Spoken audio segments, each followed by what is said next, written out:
Blog Talk Radio. You're in the Devil's Carnival! Come on, Devil's Carnival! You're in the Devil's Carnival! Come on, Devil's Carnival! Welcome to my gate, you gay and lucky soul! Get your tickets! For the line! You can help a fall from my humble hole! You're those threads of green hanging down from heaven high! You're in the Devil's Carnival! Come on, Devil's Carnival! You're in the Devil's Carnival! Come on, Devil's Carnival! Lots of ordinary sinners and extraordinary ones. Bring your brothers, bring your fools, and daughters if you got 'em. They're a lot of fun. Bring the whole damn family, 'cause my bill is never full. Carnival! Come on, Devil. All right, another edition. King of Cups here for the Devil's homepage. I'm glad you all could make it. The date is Thursday, June 19th, in the year of the apocalypse, 2014. Do your fucking job! Right. It's just about time for me to do that. I thought we'd open up the show a little different today. Yeah, you know, I'm always drinking, right? And so I thought, what better way to start the show than with a drink of the day, so to speak. Let's get it right. It's time for Drink of the Day. Drink of the day is called a Long Island iced tea. Right. It was invented in New York by a man named Robert Rosebud Butt. His last name is Butt, if you can imagine that. Very hard to be a famous person. Right. It was a bar called the Oak Beach Inn. Yeah, but there's people say they invented it before. Like, it goes back all the way really to the 1920s.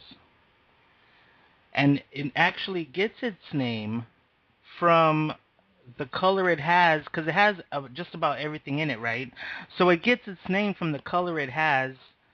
Like, it doesn't have any alcohol, but it has all kinds of alcohol.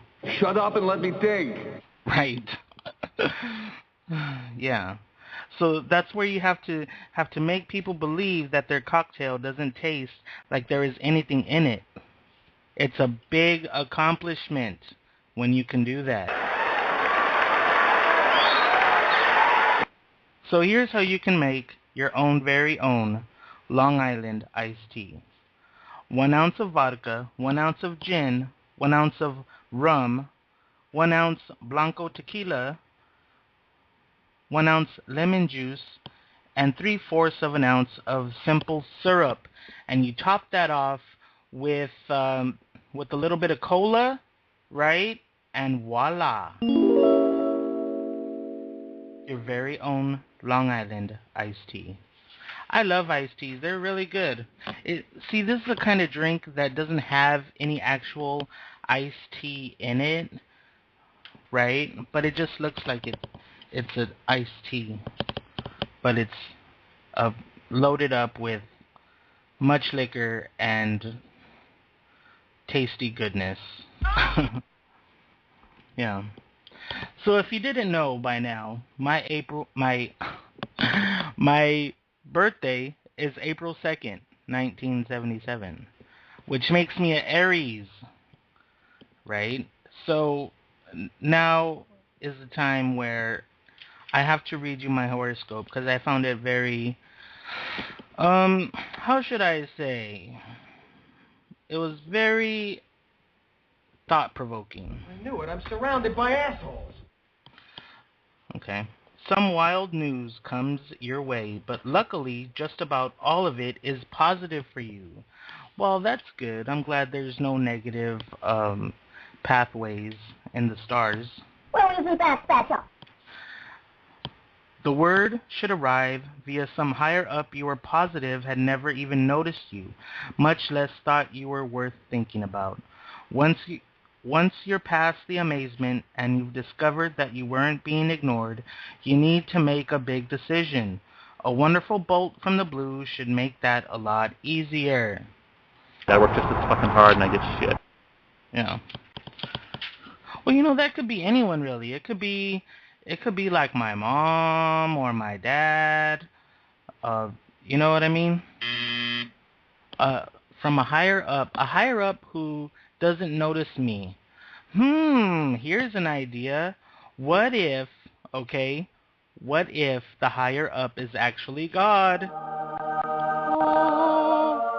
Yeah, what if the higher up is actually God and he finally, after doing this podcast, takes note of all my troubles and hard work and all that kind of shit. That would be pretty awesome, I think. Yep. I don't know if I would be exactly nice if God came to me and said, "Hey, you." What a dick. I don't know if I would be nice about it. I would probably be kind of scared, but still confrontational, you know what I mean? Right. So Game of Thrones had its season finale over the weekend. I watched that show, Game of Thrones. It's really good. The Hound was killed by a lesbian. That was shocking. Yes, and I'm tickled pink. The dragons were locked up for eating babies, and that was kind of heartbreaking. It really was, like the mother of dragons, Khaleesi, she called them into the cave, and they were like, "Hey, Mom," and then she just fucking locked them up, dude. With tears in her eyes, she locked them up. Because. Yep, because I said so. And aside, I've watched it, the whole thing for about 4 seasons now. And the most outrageous thing I've seen on the show, it isn't like there's incest, right? There's like brothers and sisters getting it on, and daughters and fathers getting it on, you know what I mean? And the most outrageous thing I've seen surrounded by assholes. on the show, it was literally a 10-year-old boy, right, suckling his mother's titty. Like, she never stopped breastfeeding him. Like, the character obviously never stopped breastfeeding. So, but in real life, it's a 10-year-old boy, and they actually showed it suckling titty. Tell him to suck his pee-pee. Yeah. That was the most outrageous thing I had ever seen on television. I was like, oh my God. And he had like milk around his mouth, and he was suckling the titty, and the mom was just holding his head like, hurry up and talk to me, visitors, right? And wow. It was just like, isn't that like some child labor law? Yeah. Even if it is showbiz, right? Like, isn't that kind of illegal, where you're like molesting a little 10-year-old boy, to imagine like on the set the guy says, in this scene, Shut up and let me think. little Roger, this nice woman is going to pull out her titty, and all you have to do is suckle it. Shut up and let me think. Just suckle the titty, like, you think about doing at night, right? I mean, isn't that weird? Like, that was the most outrageous thing I had seen. And all I could think about was the real life situation on the set where the little 10-year-old kid is suckling a woman's titty, I mean, but hey, good for him, Good for him.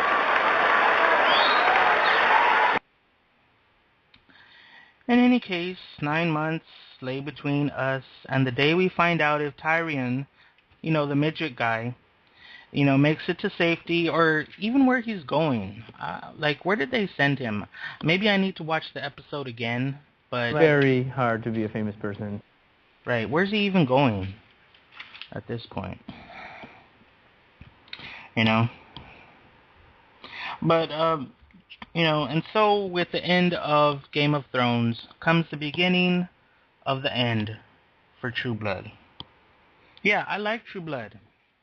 I do. It's very, you know, it's vampire-y. I like shit like that, you know? I work just as fucking hard and I get shit. Yeah. True Blood kind of captured, you know, the fans that didn't know what to do with themselves after Buffy and Angel went off the air. Because I'm older now, you know, and when Sarah Michelle Gellar was Buffy, you know, I kind of related to that young person vibe or whatever. But now that I'm older, you know, I still want my vampire mythology, you know, with titties and ass, right? And cussing and titties, you know? You know. You know. That's what True Blood means to me, I think. I tried watching Vampire Diaries, and that is so fucking lame.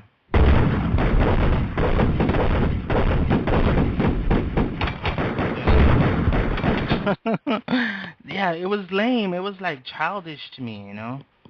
Vampire Diaries.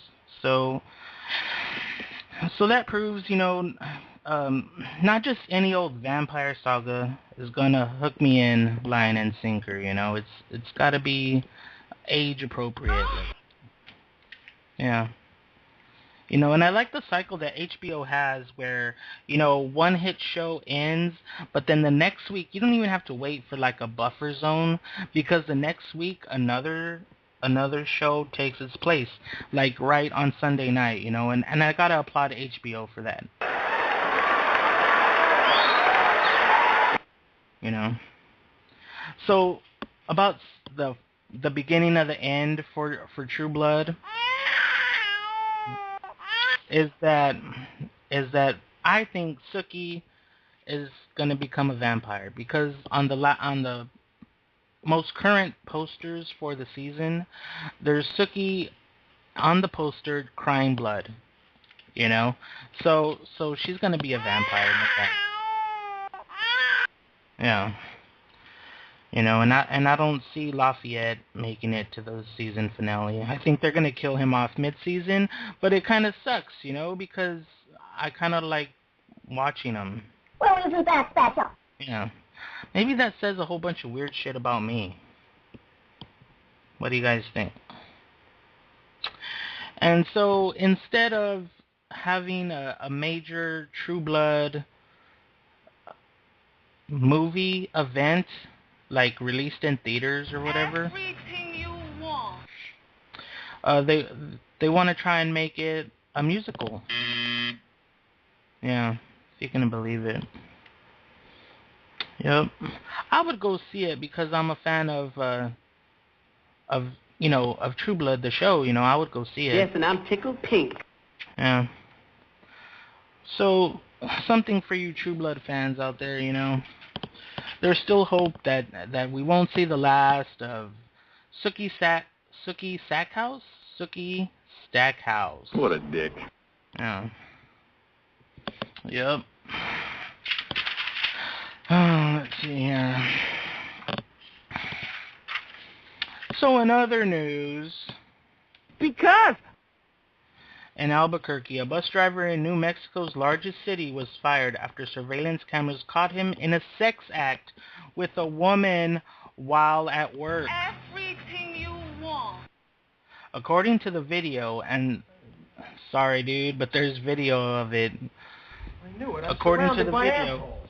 the driver stopped at a park and ride on the morning of May 6th, and a woman walked onto the bus without paying the fare. On the video, Alex Gonzalez is heard saying, "You know what time it is."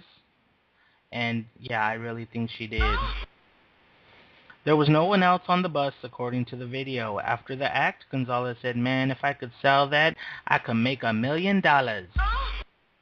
Officials say a patron pushing a baby stroller saw the lewd act and filed a complaint. The driver, 14-year veteran with the city, was fired last week following an investigation. Totally busted. Albuquerque Ride spokesman Rick DeReyes said, "I was raised to be a gentleman. And I'm hoping I'm keeping up to that standard. For me to describe what's on the video makes me very uncomfortable." It wasn't known if Gonzalez has an attorney. Wow. I wonder if they were really fucking or if she just gave him head, Everything you want. Yeah. Yeah. Yeah. A Massachusetts priest says he's baffled by a theft from his church in which the only things taken were priestly vestments and other nearly valueless items. WBZ-TV reports that no money, no religious artifacts, and nothing of major value was taken in the theft from St. Joseph Roman Catholic Church in Gardner. Police arrested 3 22-year-old city men after someone reported seeing someone wearing the vestments inside an abandoned building. They're charged with receiving stolen property and breaking and entering. Do your fucking job! The Reverend Thomas Tokars says, hold on. The Reverend says he forgives the man. Oh, that's nice. I always feel good when, priests forgive me. Yeah. He forgives them for taking what was not theirs. Police say they have a motive but are not making it public until they finish the investigation. They do say the motive was not anti-religious. The church property has been restored. Now, really what they mean is, the motive was not anti-Christian. That's what they mean. Because Satanism is a religion. So, let's get it right, people. Come on. What a dick. Yeah. But it doesn't stop there. No, it doesn't. Transgender has issues with, besides with the sexuality with the DMV. Check. I don't think anyone, no matter who you are, should have to feel like that. After a 16-year-old from Anderson, South Carolina passed his driving test, DMV employees told him he had to remove the makeup he was wearing before he could get his picture taken for his driver's license. Let's cut to the chase. Chase Culpepper. Here he is. Hi, Chase. I was in complete shock. He told WHNS Fox Carolina. She told us that I could not wear a disguise because according to them, makeup was a disguise, and that I did not look like a boy should. Take a look at Chase without makeup, and here he is with makeup. He's still easily recognizable. As reported by WYFF News 4, Culpepper considers himself gender non-conforming and wears girls' clothing and makeup daily. The teen recalled, "It was very degrading and I felt I was in shock." Teresa Culpepper, Chase's mom, told WHNS she felt angry, upset, heartbroken that my government was telling my son, you must conform to our ideals of what a man should look like. In order to get his first driver's license, Chase took off his makeup and complied. However, the family considers the DMV's treatment discriminatory, and Chase wants an opportunity to take his driver's license photo appearing as he does every day. The teen explained, "This is how I am every day, and if a police officer wanted to recognize how I am, then he would want to see who I am in my picture as well." Ms. Culpepper said that Chase not wearing makeup would be a disguise in itself. WHNS reports that the South Carolina DMV photo policy, last updated in 2009, reads, "At no time will an applicant be photographed when it appears that he or she is purposely altering his or her appearance so that the photo would misrepresent his or her identity." Beth Parks, a spokesperson for the South Carolina DMV, spoke to the station via phone and said, "His ID says that he's male.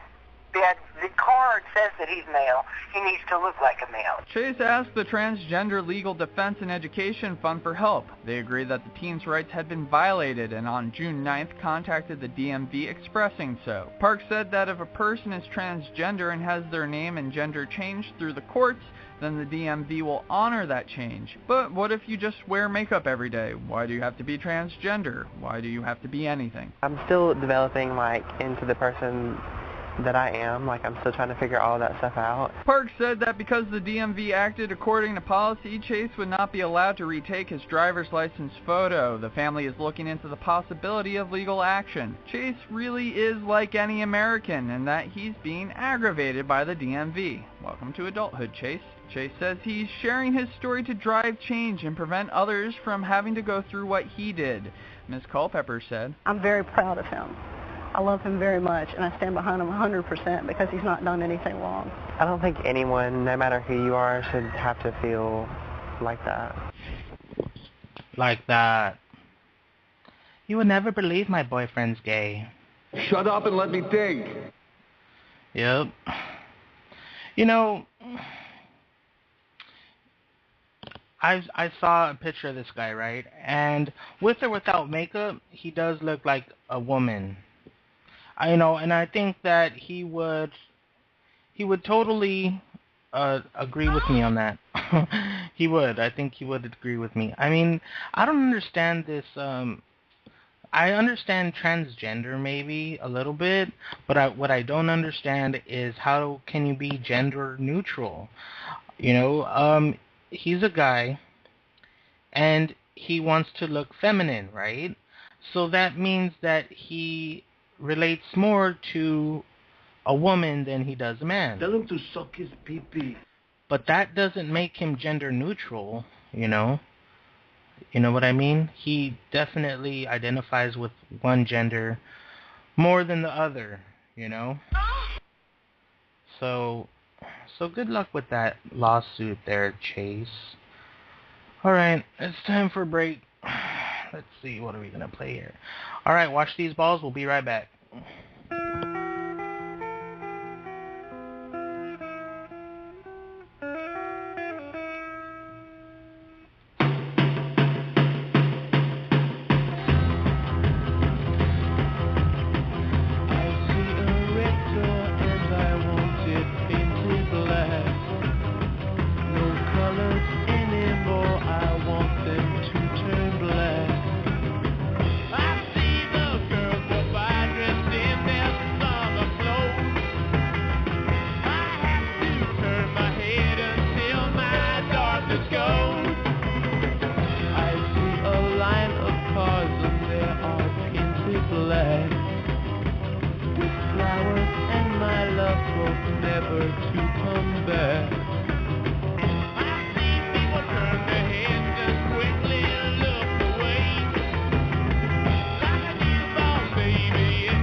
I could not foresee this thing happening to you. If I look hard enough into the setting sun, my love will laugh with me before the morning comes. I see a red door and I want it painted black. No colors anymore, I want them to turn black. I see the girls walk by dressed in their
Alright, we're back. This is King of Cups for the Devil's homepage.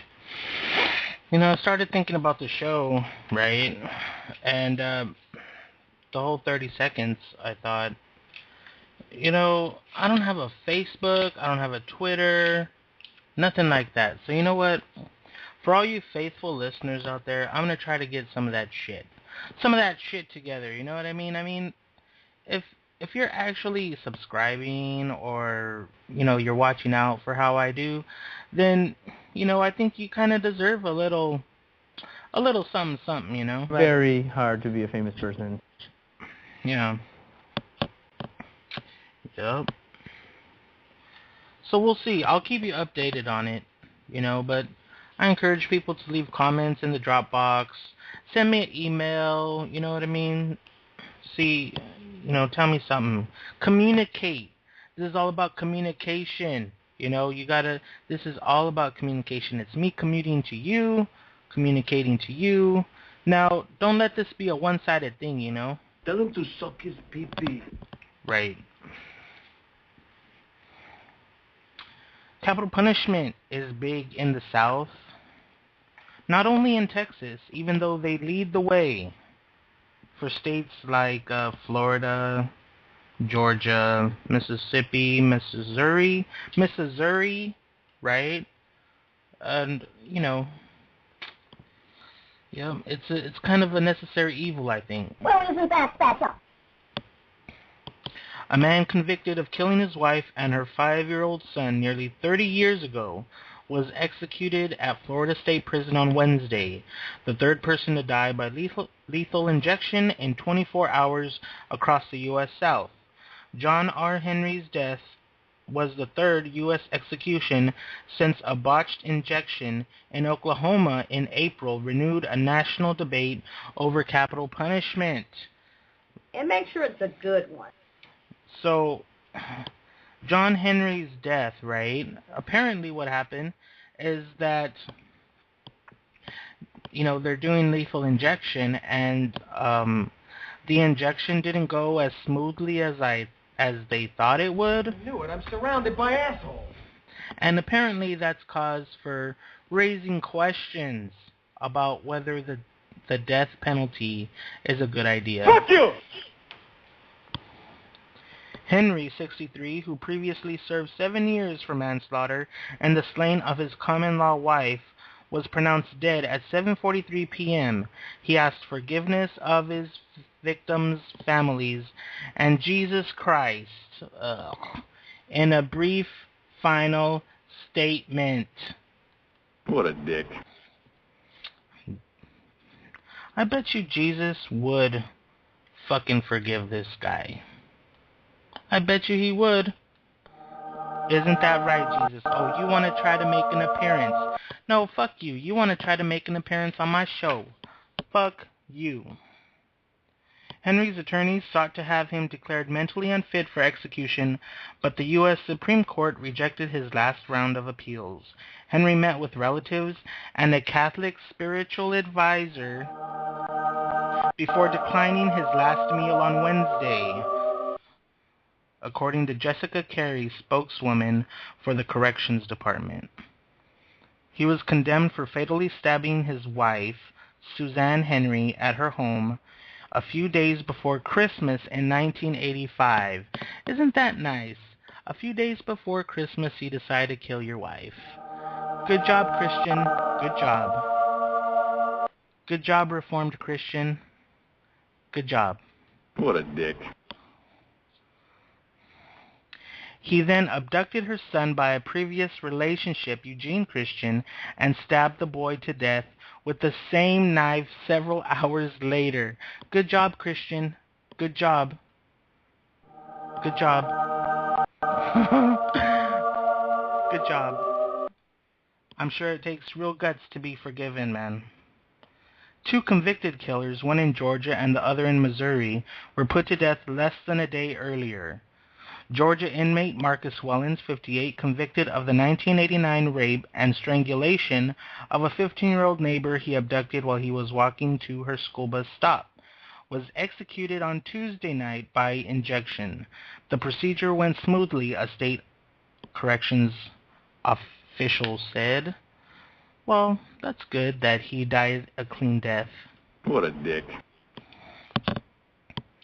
A little more than an hour later, at a state prison in Missouri, John Winfield, 46, met the same fate for killing 2 women and leaving his ex-girlfriend blind and disfigured in a 1996 rampage. What a dick. Yep. The cases of Wellens and Winfield were the first executions since killer and rapist Clayton Lockett died on April 29th in a mishandled execution in Oklahoma that sparked an uproar among death penalty opponents. Lockett suffered an apparent heart attack and died about 30 minutes after prison officials halted his execution because of problems administering the injection. A preliminary autopsy released by his lawyers last week showed the state failed to properly insert an intravenous line to deliver the fatal dose of medicine. Henry's death brought the number of executions in the United States this year up to 23. Yes, and I'm tickled pink. You know, and see, the deal is that it has to be actual execution. It has to be humane. Yeah, it does. No, it does, because we have this Constitution thing, this law or whatever, right? Because that states that we are not allowed cruel and unusual punishment, right? So if it takes half an hour for an offender to die, then that would be wrong. Yeah. Yep.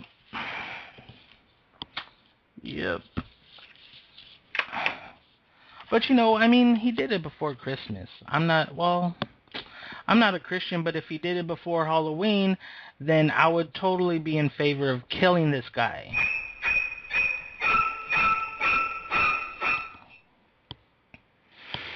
Yep. In NFL news, you know, there's a big debate over...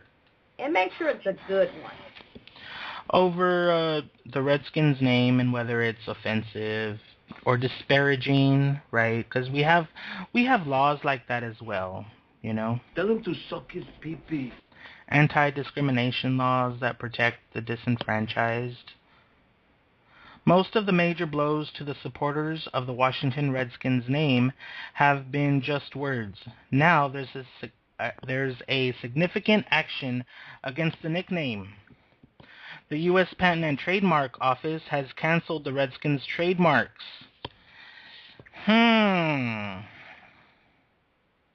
You know, and this is the thing really, is that... Shut up and let me think. Is that even though the trademarks are canceled, right, they're going to appeal it. And if they lose the appeal at that point, it would be okay if, say, I started a business called Redskin Roofing, right? Yeah. Shut up and let me think. Or else it would be okay if I started a website called Redskin Sex, right? Yeah. Shut up and let me think. But just canceling the trademark, the NFL team based in Washington, they would still be allowed to use the Redskins name. Because it's just canceling the trademark, you know. It's not actually a law forbidding them from using the Redskins trademark.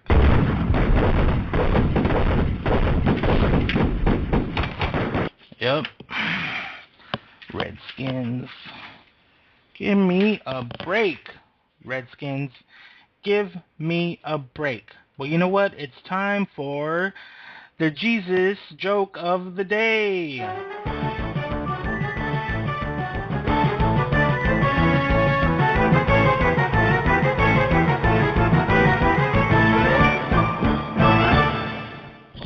All right. So, place yourselves now in the Garden of Eden.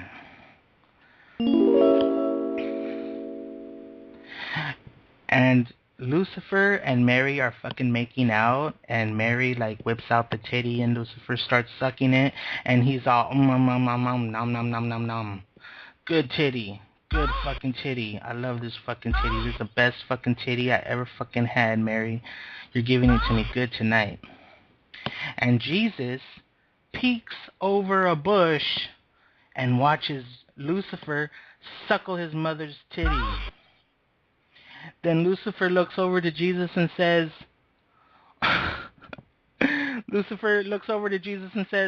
"What the fuck are you looking at?" Yeah, thank you. Thank you. I really appreciate that. Oh, yes. I love Jesus jokes. Look, if you ever have a Jesus joke, please email them to me, and I'll give you total credit for them. Swear to God. Swear to God. Swear to God. Yep.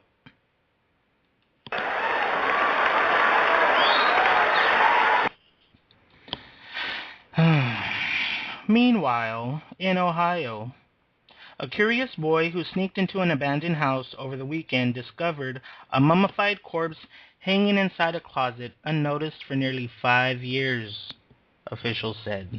Tell him to suck his pee-pee. The body of Edward Brunton, 53, had a belt around his neck, and he likely died by suicide in his rundown home in the city of Dayton, said Ken Betts, director for the coroner's office in Montgomery County in southwestern Ohio. "I've been around a long time, but this is the first time we've had a mummified body indoors that many years." Authorities used personal identification documents, a physical description from Brunton's brother, and other records to identify the body. Family members and neighbors said that after years of being homeless, Brunton inherited some money from his mother in 2009 and bought the tiny house for $10,000 cash. He likely killed himself shortly thereafter. Tell him to suck his pee-pee. Because he died in the winter and inside a dark closet, Brunton's body tissue dried out and was preserved. No one went looking for Brunton, who was estranged from his family, adding that Brunton did not know his neighbors and had no known work obligations. This is kind of like the perfect storm in the sense that neighbors were unaware. He just purchased the home. He was a street guy. Very hard to be a famous person. Betts would not confirm press reports that said the adventurous 12-year-old boy who found the body thought the body he found was a dummy and told his mother, who alerted authorities.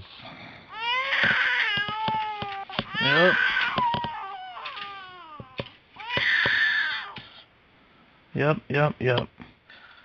This is some kind of Final Destination shit. What I'm about to tell you right now. It's pretty creepy, you know? It's kind of like... Fuck you! Yeah. Meanwhile, in Indiana... I knew it. I'm surrounded by assholes. A northern Indiana man who police say was drunk when a passenger in the minivan was killed when her head hit a telephone pole while she leaned out the window has been charged with 3 felony counts and 2 misdemeanor counts. I work just as fucking hard and I get shit. 23-year-old Kyle Papa of Mishawaka is charged with driving while intoxicated, resulting in death of another person, leaving the scene of an accident after driving while intoxicated, causing serious bodily injury, driving without a license, and 2 marijuana charges. I work just as fucking hard and I get shit. It was not immediately known if he had hired an attorney. He is being held in the St. Joseph County Jail on $5,000 cash bond. You know, that's pretty low for 3 felony charges. Because. Okay. A probable cause affidavit says Amanda Ezra, 24, was killed early Sunday when she leaned out the window because she was sick. Ezra was juggling a lot of responsibilities. And here we go with the biasness of this article. That was one of the first things that she could talk about when I first met her. She would always talk about her babies and how they were the light of her life. Mm-hmm. Yep.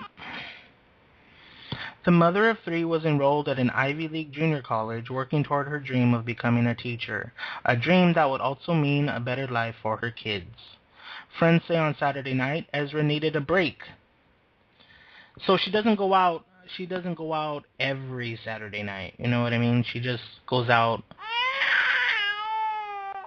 She just leaves her babies at home, and tonight was the wrong night for her to leave her babies alone with somebody else. Friends say on Saturday night, Ezra needed a break, so she headed out to a party with friends and never made it home. Police say Papa was driving Ezra's van down Chestnut Street when he went over the curb in a cul-de-sac. At the same time, Ezra was leaning her head out the window because she was getting sick.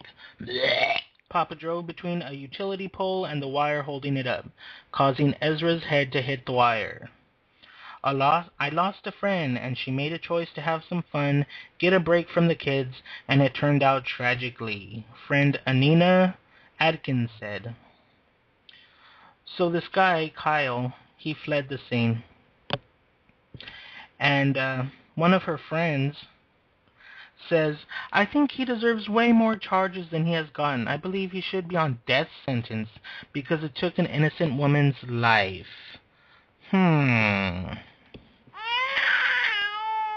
Yep. This article makes it seem that they really want to reinforce the theory that this woman did not go out on a regular basis. They didn't want to portray her as some kind of lush, some kind of drunken. Well, isn't that special? You know what? And it's all Mr. Kyle's fault. Mr. Kyle Papa. You know what I mean? So it's... Yeah. Yep. So you know what, Mr. Kyle Papa? You know what this means in your case? Is that because this woman decided to go out with you one night out of her life, you're fucked. Yep, firing squad for this motherfucker. He is fucked. Fucked in the culo. Yep. He doesn't have a chance. No way. This dead woman has a good rep right now. You know what I mean? That she's dead. Watch these balls. We'll be right back.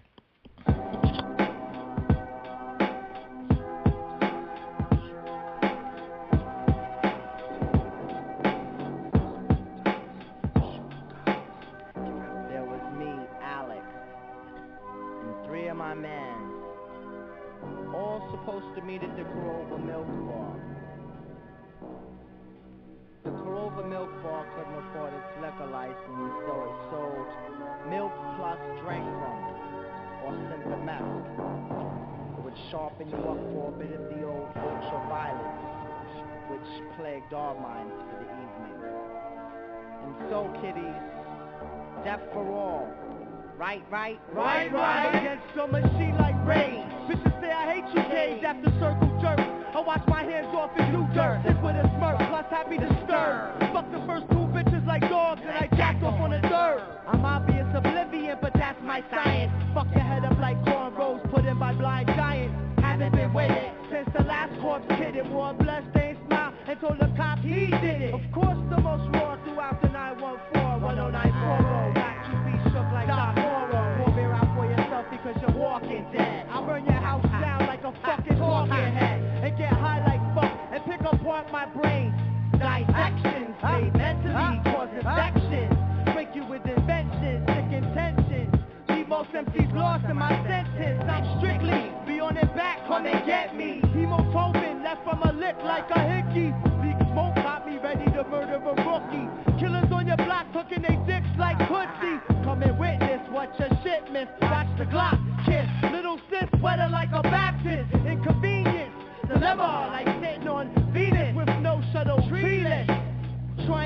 parts of Major Orange perception. Catch frontal lobe damage and not manage correction. I smell leak smoke left by the anonymous. Beats brought back to life, die when I'm embalming it. Come around and get your ass shot to clusters. I'ma play the engines with the arrows, you be custard. Back, I ride up on ya. Divorce your head and neck and scalp it. Ripple for your flesh and make an outfit.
Alright, I'm back. That was a cool spin on Clockwork Orange. Yep, it sure was. It sure was. I like that too. It's funny. A costumed Spider-Man was convicted Wednesday of harassing a woman in a Times Square spat that involved him swearing her hurling snow and taking a swing at her. But a judge acquitted Philip Williams of a more serious charge of attempted assault. It's a misdemeanor, while harassment is a non-criminal violation. Williams has to pay a $250 fine or serve 7 days in jail. Yep. His lawyer didn't immediately return a call after court. Manhattan prosecutors had no immediate comment. At least 3 other people in Times Square, self-styled cast of comic book characters, have been arrested in the last 2 years. That's interesting. But Williams' trial was a close-up on a clash between one of the costume figures and their target audience of passers-by. It got ugly, he told the judge earlier this week. Williams, 36, and Victoria, something I cannot even pronounce. Either she's like Russian or Chinese. Very hard to be a famous person. Right. Well, both said he cursed while complaining that she didn't tip him for posing for a photograph with her children in February 2013. She left but returned about an hour later, confronted him after initially accosting another sidewalk Spidey and tossed a handful of snow at him. Wow. Well, I guess it's better than fucking gunshots, I think. What a dick. She said he then punched her in the face, knocking her to the ground, and fled. Williams said he swung in self-defense after a cold chunk hit his head. Police arrested him in a nearby parking garage with his shirt off, but the rest of his Spider-Man costume on. Manhattan Criminal Court Judge Anthony Ferrara presided over the non-jury trial, which featured a Spider-Man suit among the evidence and questioning about whether a costume Batman had also been on the scene. Interesting. They're even looking for Batman. Yep. Yeah, you know how we were talking about deific mass the other day?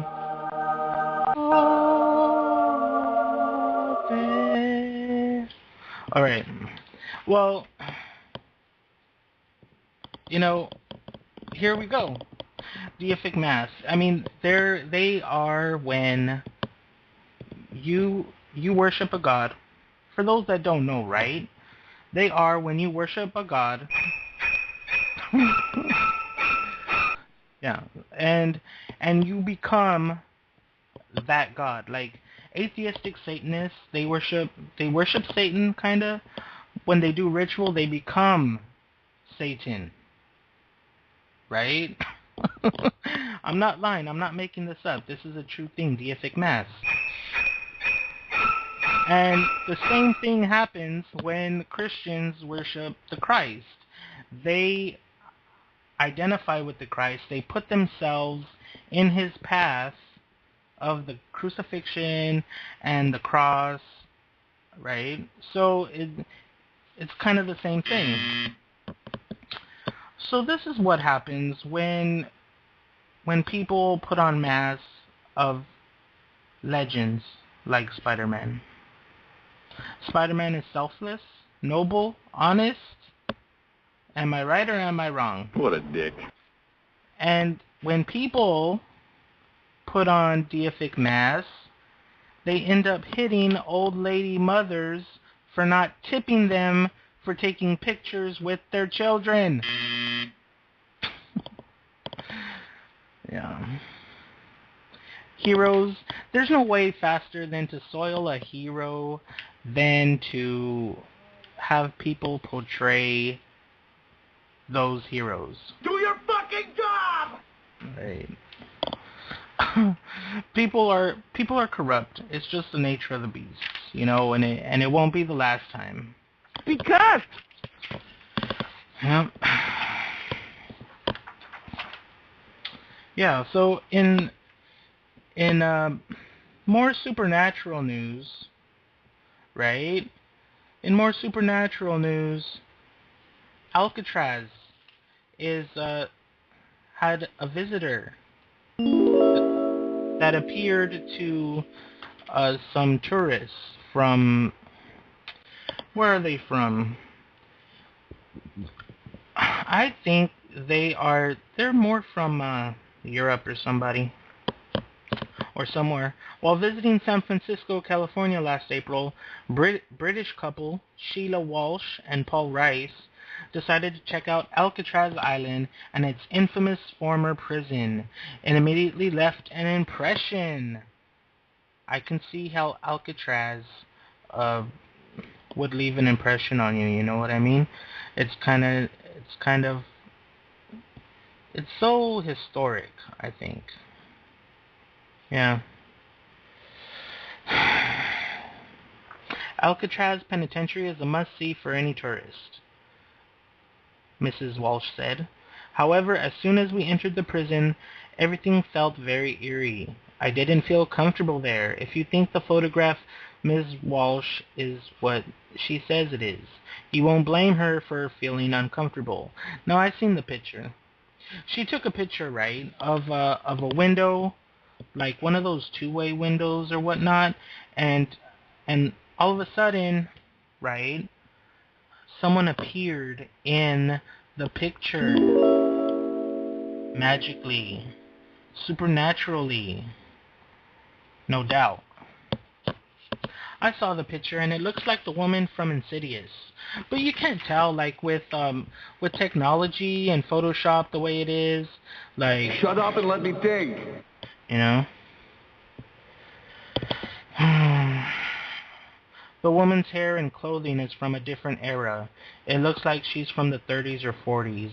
I do think that the woman in the photo is a ghost.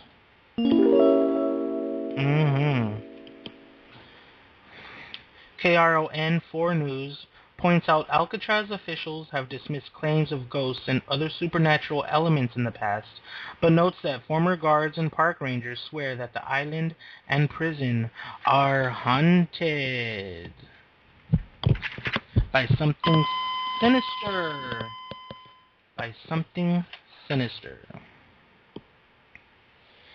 Yep.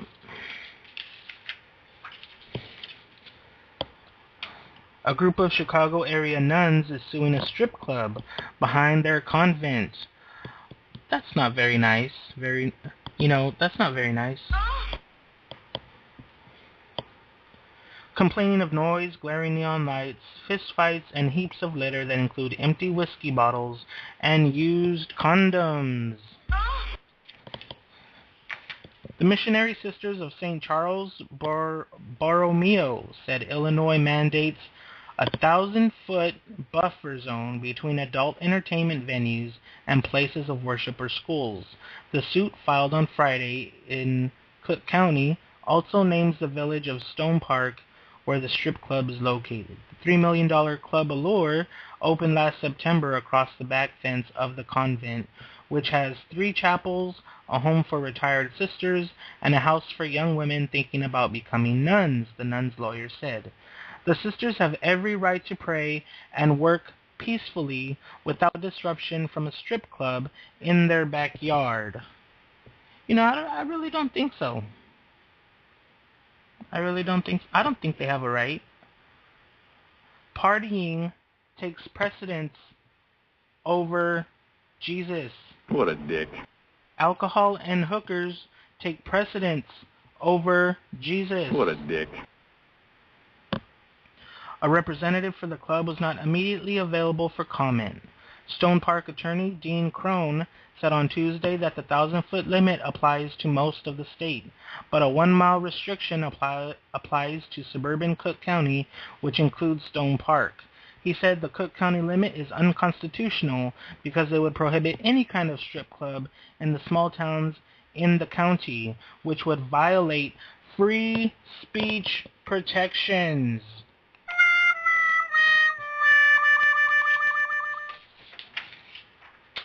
Yup. You know what? I think the nuns purposely put their chapel there so no one could have their hookers and whiskey.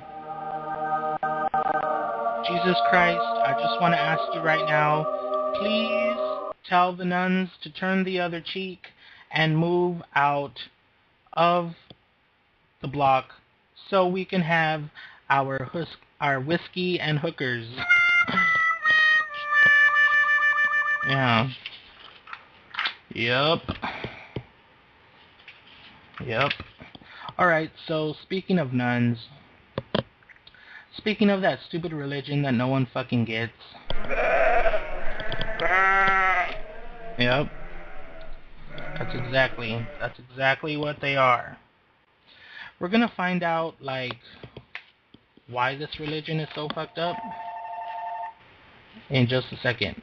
Stunning act of forgiveness. A mother forgiving the young man who killed her daughter, giving her blessing for a lenient sentence, and embracing him in court. ABC's Rena Ninan has that story for us. Good morning, Rena. Hi, Robin. Good morning. It really was an incredible sign of forgiveness. Even the presiding judge in the case said she was stunned by the simple and yet so powerful gesture from the victim's mother in the courtroom. Take a look at this rare moment of forgiveness captured on camera. A devastated mother reaching out, embracing her daughter's killer in court. Just before Thanksgiving of 2012, 15-year-old Jordan Howe brought his stepfather's gun on a school bus in Miami. He fired it once at the ground, and when nothing happened, he says he pointed the weapon at his friend. 13-year-old Lourdes Gina Guzman de Jesus.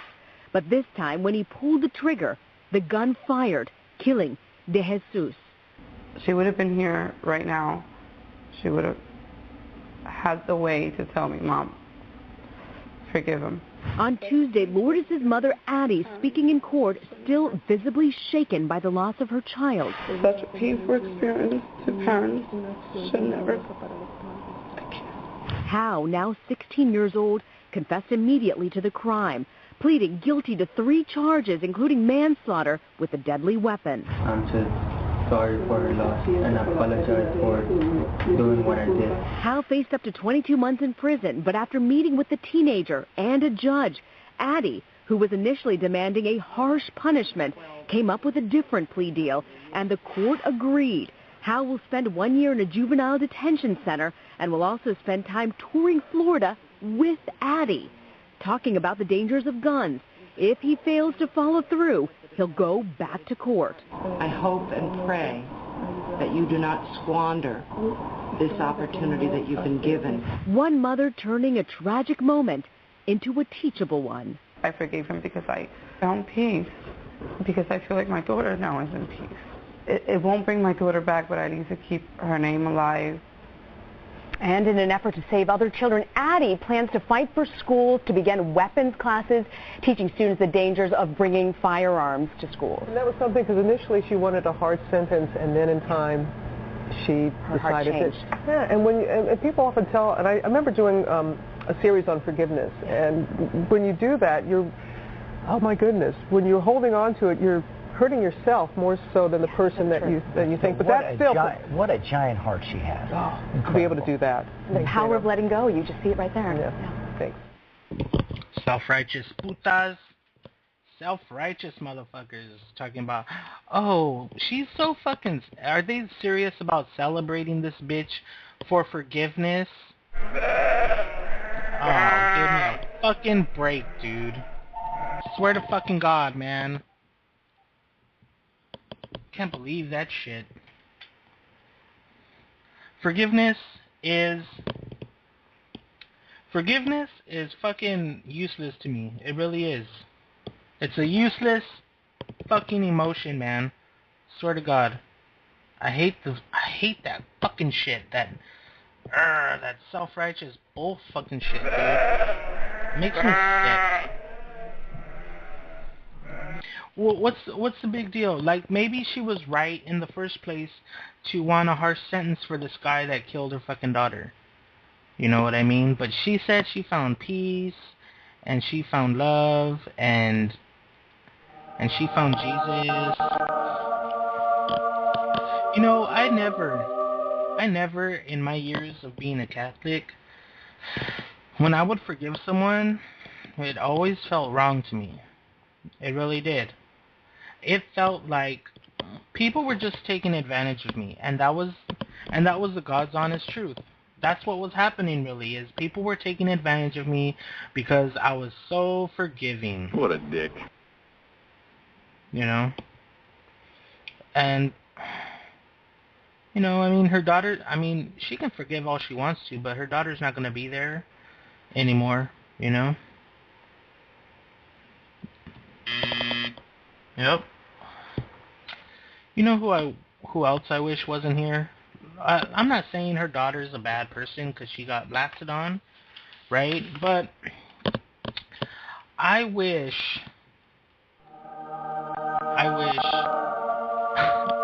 the Pope would just fucking die.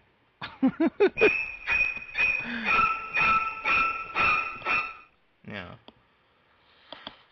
An announcement by the Vatican's news service on Monday said the Pope will be drastically curtailing his schedule by suspending his popular Wednesday audiences in July and skipping his daily Mass at the Casa Santa Marta, where he lives, has many in Rome wondering if the Pope really is okay.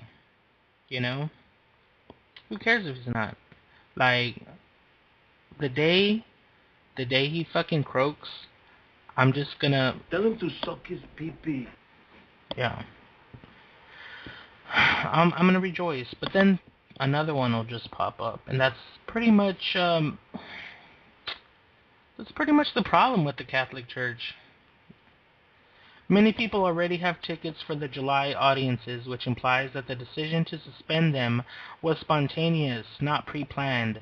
Several Vatican insiders also have noted that the Pope is gaining weight and breathing harder than usual, which has caused some of his close associates to warn him to slow down.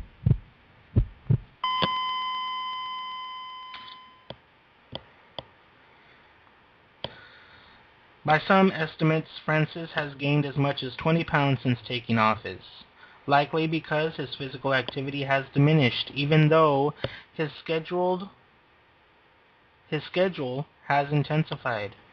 His repeated fatigue, reports, and weight gain suggest he may be slipping into a form of chronic heart failure, common among victims of significant lung disorders.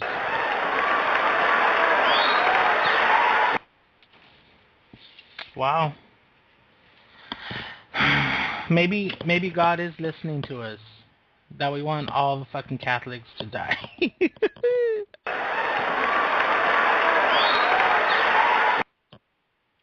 The Vatican may be brushing off concern, but even Francis seems to be fully aware of his mortality. During a visit to the Saint Egidio.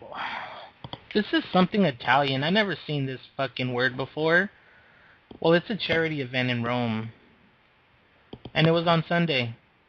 The Pope braved torrential rainstorms to greet the poor and finished the event by asking the crowds to pray for him. My work is unhealthy, extraordinary work, and I need prayer. Now let me ask you this, Pope.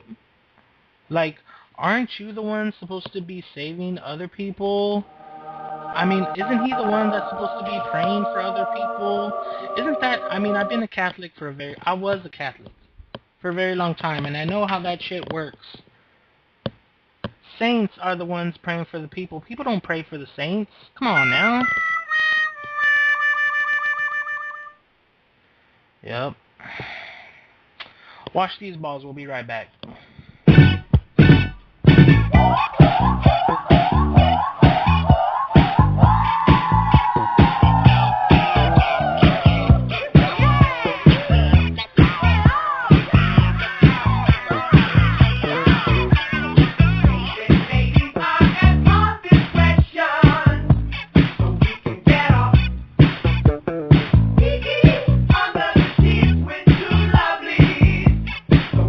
Get off.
We're back. I love that song. That song's by a group called Foxy. Man, I'm invited to a pool party this weekend, and I'm sure gonna be playing that song, just like bow, bow, bow, bow, something like that. Shut up and let me think. No, you know what? You know who's in the news right now? Guess who's in the news? And I know this is your favorite part of the show. Guess who's in the news? Mormons. Yeah. Yeah, you know who else is in the news? Christians. So fucking persecuted, I swear to God. From California to Virginia and states in between, more than a dozen Mormons interviewed in the past week said they had recently been informed by their bishops that they faced excommunication or risked losing permission to enter a temple because of comments they had made online about their faith, the Church of Jesus Christ of Latter-day Saints. Shut up and let me think. Oh, that's funny. That's good. That's good. Good job, fucking Christians.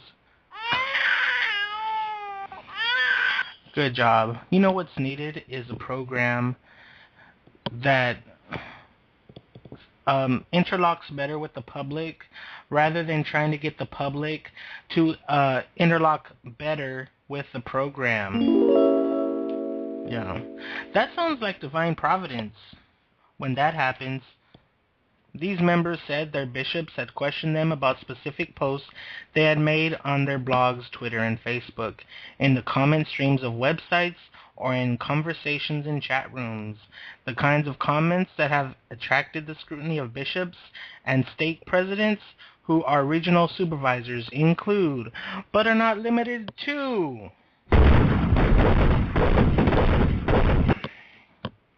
the ordination of women, advocacy for same-sex marriage, serious doubts about church history and theology, and, as in Mr. Waterman's case, protests that the church demands more in tithes than doctrine requires.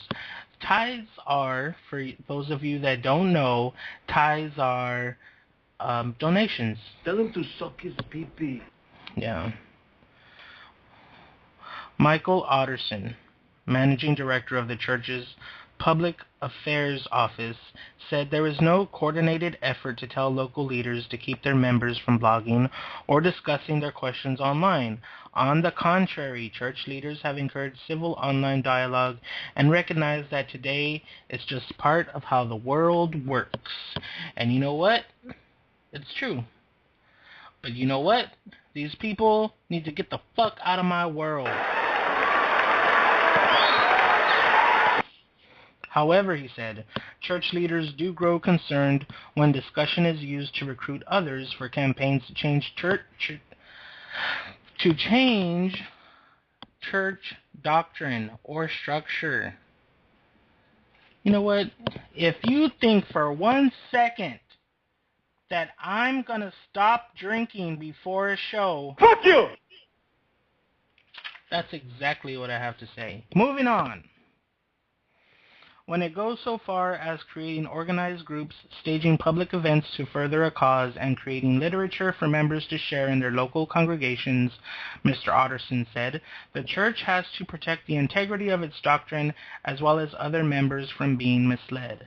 The crackdown is much broader than the action taken last week against 2 prominent Mormons who were threatened with excommunication, Kate Kelly, the founder of the Ordained Women Movement, and John P. Dalen, creator of the Mormon Stories podcast and an advocate for gay Mormons. Gay Mormons. Did you ever think you would see the day you would find a gay Mormon, that you would run into a gay Mormon? Everything you want. Yep. It has affected Mormons perceived as rebels from across the ideological spectrum. Liberals such as Ms. Kelly and Mr. Dalen and others who support same-sex marriage, and conservatives who devoutly believe Mormon teaching and scripture but criticize the church as straying from it. A lawyer in Utah who blogs and writes about Mormonism, Mr. Snuffer said on his blog that he was excommunicated for apostasy last fall. Now, apostasy, I'm a little confused with that word. Apostasy. I think it's kind of like being a heretic. What a dick. Yeah. Yep. Mormons are such active bloggers and voluble writers that they have created a whole universe of sites which they call the Bloggernacle. Oh, that's it. That's great. A play on words there. Bloggernacle, as in tabernacle. Yeah. Assholes trying to be funny. Whatever. Yep. Where they go to discuss their faith. The church cannot police them all or shut them down, but it can demonstrate to members where it draws the boundaries of acceptability by scaring those who stray. Yep. Yeah, you heard right. Scaring those who stray. You know, that's really not a new thing. Scaring people, you know, by religion to have them, you know, walk the line, as it were. The church, in a statement this week, said that disciplinary actions were handled by local leaders and were not coordinated or directed by church headquarters. But some of the Mormons facing disciplinary action said they had been told by their bishops that the instruction to investigate internet activity came relatively recently from more senior leaders. You know, the Mormons' senior leaders, they're called Area 70. Because that's kind of that's so X-Files, I think. You know what I mean? Area 70. Fuck you! That's like when the bikers call the shot callers 1%ers. You know? And apparently some Mormons who are not in Area 70 because say it feels scary to have all the words I say on Facebook and Twitter monitored. Yep. Jesus would never do that, the bishop said, according to Mr. Kloosterman. He said his bishop informed him that an Area 70 church leader had weighed in on his case. And Mr. Kloosterman, who's being monitored, declined to name that leader, and that leaders had been monitoring his internet activity and knew he supported groups that disagree with church teaching. It's been devastating. I'm still in shock. Wow. Wow. But there are also those who never sought the spotlight, like Dana, a member in the church's Buena Vista stake in Virginia, who did not want her last name used because she feels the church is like a mafia. She was very active in the church, but supports the ordination of women and same-sex marriage, which church doctrine prohibits. That's a surprise. That surprises me. That someone who's a part of a church would be for issues that the church doesn't approve of. That surprises me. I've never heard of that happening before. Yes, and I'm tickled pink. Okay, so here's my solution, right? I have a solution, believe it or not. I have a solution. Find a religion that by its nature suits your needs. Yeah. Yeah. By the time Christians catch on, you know, it's just going to be too late. You know, the big fear with these fucking people is that they'll go to hell for associated with Satanism, you know? Even though they're trying to make the Mormon church more like Satanism. I'm not lying to you. They are. This is what they're doing.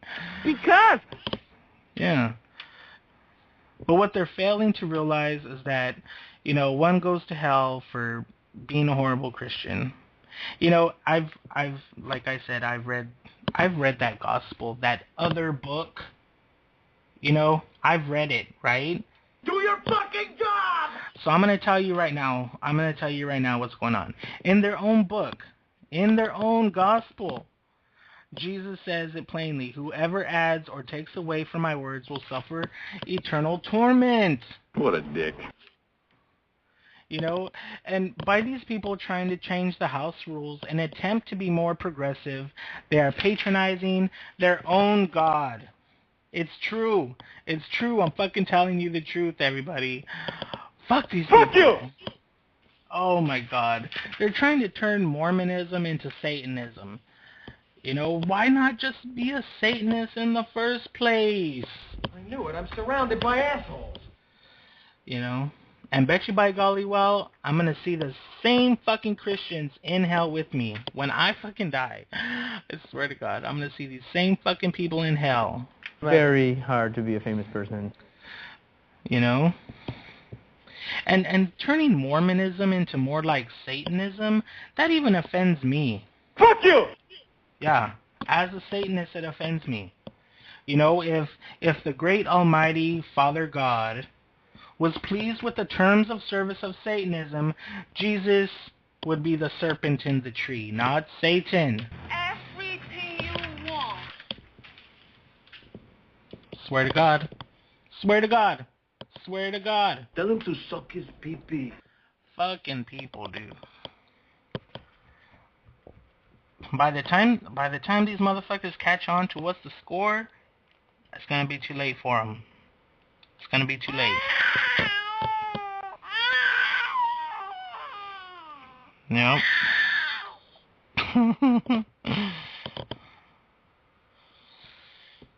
So, we have an interesting story here. And I don't really have a solution to it, because it involves a Christian, you know what I mean? Tell him to suck his pee-pee. Meanwhile, in Columbus, Ohio, a man claims that he was kicked out of a bar because he was wearing a necklace with a small Christian cross. Very hard to be a famous person. Jeff Russell told WBNS 10 TV that he walked into the Park Street location of Bar Louie, and, quote-unquote, as soon as I walked in, someone came up to me and said, "You tuck this necklace in or you got to go." Very hard to be a famous person. Russell told the station that he thought it was a joke, so he continued on his way out to the bar's patio. That's when the situation escalated. He was approached by the manager and a police officer. Mr. Russell recounted. He said that unfortunately there has been some shootings and troubles in other bars, and they view any type of apparently Christian cross necklace as a gang sign, and that if I didn't tuck it in, I would have to leave. For reasons that are unclear, the customer refused to tuck in his necklace, so he was forced to leave. Get him out of here! Get him out of here. I don't need that shit. For reasons that are unclear, it's obvious why. He's a Christian. He's a Christian. Christian. Yep. According to the station, a manager at Bar Louie told them that restaurant policy dictates that excessive jewelry be tucked in. They were referred to the Fortney Company, Bar Louie's parent company, when they asked if the bar viewed a cross necklace as a gang symbol, but their calls were not returned. There was never mention that this was excessive jewelry, Russell said, worried that crosses are being banned. I'm sure he was so worried about Jesus Christ and crosses being banned when he's in where? What kind of place is he in? What kind of place is he in, everybody?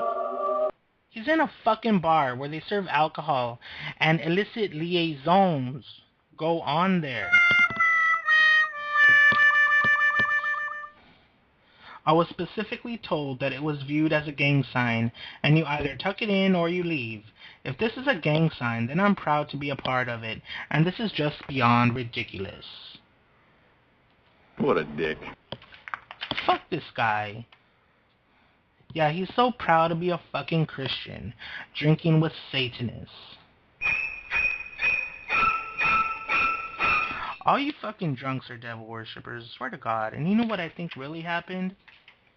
I really think this was a satanic bar, and they just don't like his kind.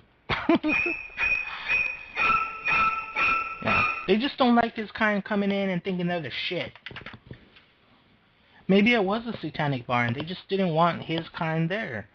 Like, what the fuck? Christians drinking, partying till all hours of the night, fornicating with our people. Assholes. What a dick. Yep. So there you go. Another day down the drain. One day closer to the apocalypse. Yes, and I'm tickled pink. Yeah. I hope you guys enjoyed today. I know I did. It's cool. It's cool to have you guys listen. I'll keep you updated on whether I get a Facebook or a Twitter or YouTube, some fucking bullshit like that, you know, because in this day and age, you gotta fucking do that shit. If I really want every Satanist, atheistic or theistic, to listen to me and just do what I fucking tell them, you know what I mean?